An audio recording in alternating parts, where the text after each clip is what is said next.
নমস্কার, আমি আজকে নানা রকম সবজি দিয়ে একটা চচ্চড়ি বানাবো। তো তার জন্য আমি প্রথমে কয়েকটা বড়ি ভেজে নেব লাল লাল করে।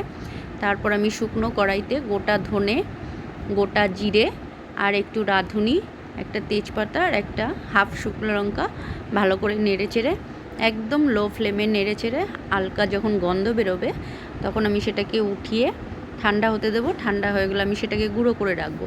তো আমি এই সবজি নিয়েছি, আদা বাটা নিয়েছি, তেজপাতা, কাঁচা লঙ্কা, লাল কাঁচা লঙ্কা এবং সবুজ কাঁচা লঙ্কা নিয়েছি। তো যাই হোক, তেলের মধ্যে আমি 5 ফোড়ন দিলাম আর একটা শুকনো লঙ্কা ফোড়ন দিয়ে আমি আলুগুলোকে প্রথমে ভেজে নেব। আলুর মধ্যে হলুদ আর নুন দিয়ে লাল লাল করে ভেজে নেব।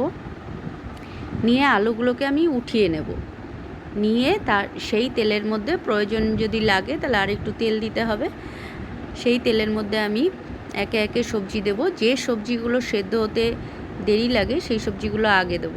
তো আমি তেলের মধ্যে প্রথমে আদা বাটা, লঙ্কা আর তেজপাতা ফোড়ন দিয়ে নিলাম।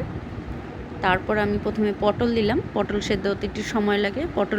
পটল একটু নাড়িয়ে চাড়িয়ে তারপরে আমি কুমড়ো ডাঁটা এগুলো পরপর দেব। দিয়ে একটু নাড়িয়ে চাড়িয়ে তারপর আমি একে একে সবজিগুলো সব দিয়ে দেব। দিয়ে ভালো করে নাড়াতে চাড়াতে হবে। ঢাকা চাপা দিয়ে দিয়ে নাড়াবেন, তাহলে তাড়াতাড়ি হয়ে যাবে। তো এইগুলো হতে থাকুক। এমন বলে নিই, welcome to Rina's easy recipe. তো আমার এই রান্নার পদ্ধতি যদি আপনাদের ভালো লাগে তাহলে লাইক, কমেন্ট, শেয়ার করে দেবেন আর অবশ্যই সাবস্ক্রিপশন করে নেবেন, যাতে এই ভিডিওগুলো আপনাদের কাছে সবার আগে আসে। তো আমি সবজি সব দিয়ে দিলাম। দিয়ে ভালো করে মিডিয়াম টু হাই ফ্লেমে রান্না করতে হবে। এগুলোকে ভালো করে নাড়াচাড়া করতে হবে আর মাঝে মাঝেই ঢাকা দিয়ে দিতে হবে। তো আমার এইগুলো মশলার সাথে আমার এই সবজিগুলো কষানো হয়ে গেছে। এমতো অবস্থায় আমি একটু কাঁকরোল আর কাঁঠালের বীজ দিয়ে দেবো। কাঁঠালের বীজ দিলে তরকারিটা খেতে খুব ভালো হয়। দিয়ে আমি পরিমাণ মতো নুন আর হলুদ দিয়ে দেব। দিয়ে এটাকে আরও ঢাকা চাপা দিয়ে বারবার নাড়তে হবে।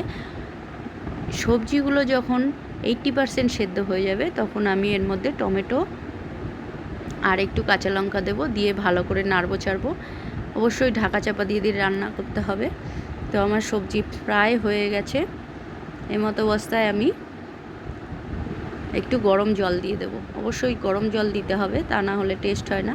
আচ্ছা, আমি এখানে কিছুটা ছোলা ভিজিয়ে রেখেছিলাম আগের দিন, সেই ছোলাটাও দিয়ে দেবো, কাঁচা ছোলা অবশ্যই।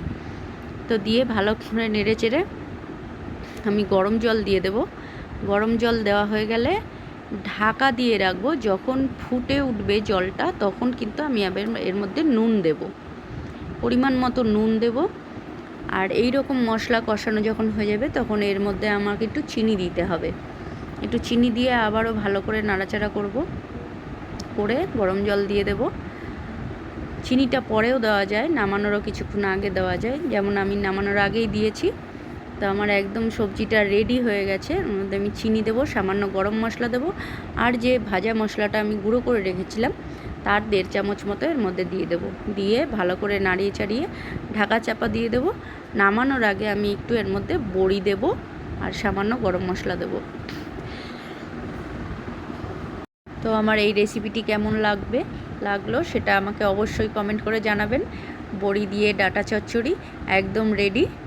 ধন্যবাদ।